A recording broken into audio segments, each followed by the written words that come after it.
What is up, everybody? It's Jack. Welcome back. And in this video, first of all, I want to apologize for not uploading for almost about a week or so.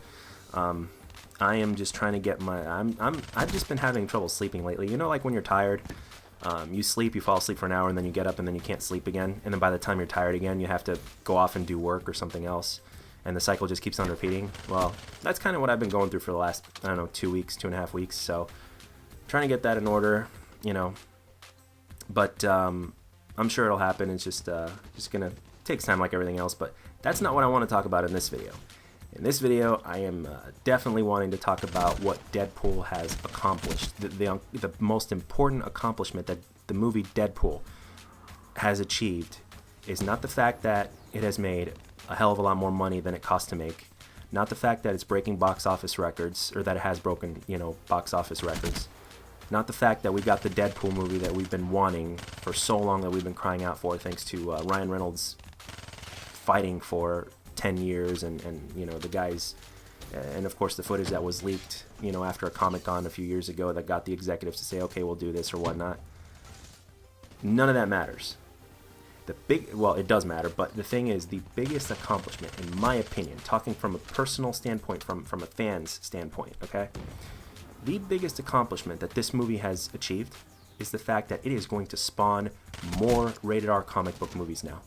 A lot more. And I'm not saying that there haven't been R-rated comic book movies before, because there definitely have, and some of them were really, really good.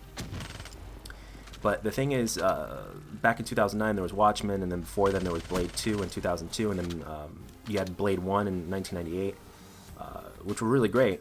But comic book movies are nowhere near the popularity that they are now. And on top of that, more people know about them now. And the thing is, for the longest time, up until now, people, the big guys behind the scenes that basically greenlight the project under certain terms, if the project is to be made, so to speak, basically they don't want to make, they usually don't go for an R-rated comic book movie, simply because of the fact that they want to make the most money, because they want to get more people to see it. The more people see it, the more money the movie makes. And now, thanks to Deadpool being a hard R-rated comic book movie, done correctly, these guys have realized that all of a sudden the rating doesn't matter as much as they thought it did, which is something that a lot of fans have been talking about for years.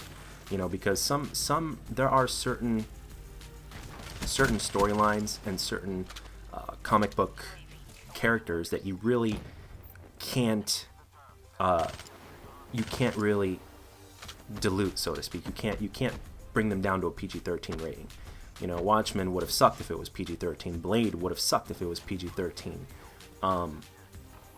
And Deadpool wouldn't have been the movie it was if it was rated PG-13. You can't just hold a character like that back. You're doing more harm than good by doing that. And the same thing goes with other characters as well. And again, it depends on the story arc as well. One of the things is that, like, for instance, back in 2003, which was the year I graduated high school, my friends and I used to get together once a week. We used to play video games. This was back during the glory days of Halo. We used to system link our systems together before Xbox Live came out, and we used to just get together and play the crap out of Halo 1 and Halo 2. And then Xbox Live came out, and we still did that, but we also played from home as well after Xbox Live came out in 2004. But the thing is, whenever we wouldn't play a game, we would go out and get something to eat and bring it back home, and then we'd talk about whatever it is we were talking about. And one day, we were talking about comic books. And because, all these movies that are based off of comic books obviously come from comic books. That's where the story comes from.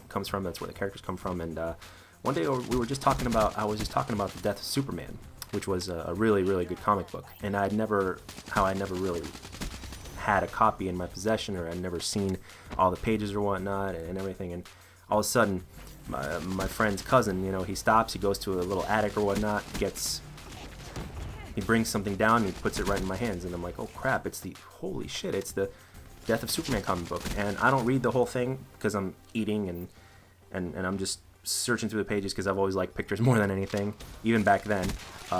And I'm looking at it and I'm like, wow, this is pretty brutal. I mean, just by looking at it, you're like, wow, this is R-rated brutality.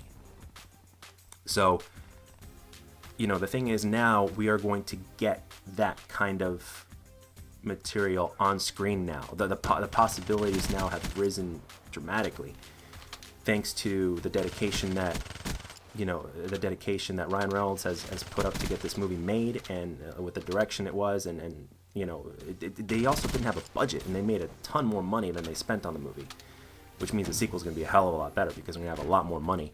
And the thing is, the guys that are in charge that make the decisions when they greenlight the project or whatnot, now they see through the results of the box office and from fan feedback as well. But box office feedback obviously is the most incentive, because these guys, big business and stuff like that, they care about money above all else. So the thing is, now through all these things combined, especially the box office results as well, we are going to be getting a lot more R-rated comic book movies.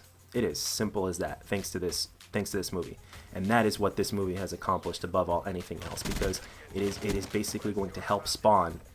It's going to be like the biggest reason for more R-rated comic book movies to be made, or from maybe movies that aren't intended to become R-rated to become R-rated simply because of a certain story arc, and then people are not going to be scared as much to make it anymore, because all of a sudden they've realized that, hey, it's not necessarily about the ratings. I mean, if the movie's gonna be good, people are gonna see it regardless. So, and it's gonna make money regardless. So the thing is, they've realized that now, and then all of a sudden, good shit's gonna happen, and it's all because of this movie. And I couldn't be happier. So for you guys that haven't seen Deadpool, first of all, I can tell you, you don't even have to be a fan to appreciate the movie. I have a friend of mine, and she wasn't a fan, and I told her about it, and she went to go see it, and she's not like the biggest fan or whatnot, a nerd, but she absolutely loved it. She texted me, she was like, wow, I loved it, I saw it. And lots of fun to be had in the movie. It's funny, it's violent, it's everything you could possibly ask for in a movie that is entertaining. The fun factor is an absolute 10 out of 10. As a matter of fact, in this movie, there's a lot of things that are 10 out of 10. So if you haven't seen the movie, do yourself a favor, go see it and have a good time. And that is pretty much all I wanted to discuss in this video, guys. I really hope you enjoyed it. And yeah, I am probably going to go see the movie again. And I can't wait to see what other kinds of material that this movie is going to come up with. And well, the sequel's going to be great, but I can't wait to see when other movies come out.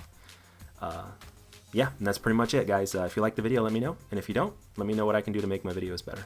I'll catch you guys later.